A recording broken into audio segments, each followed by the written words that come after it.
To pair your Soundcore Space One with the MacBook, first let's enter a pairing mode on the headset. You can do it by finding the literally right ear cap, or actually left one, sorry for that. It's the left ear cap right here, and then you can find the power button right here if it would kindly focus.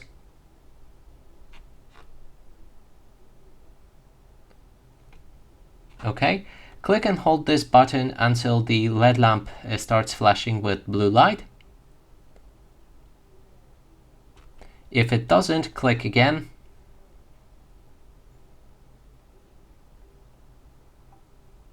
And now your device is on and in pairing mode. So we can move to my MacBook right here. We want to open a system preferences, navigate to the Bluetooth, and then in the list of the devices, we can find Soundcore Space One.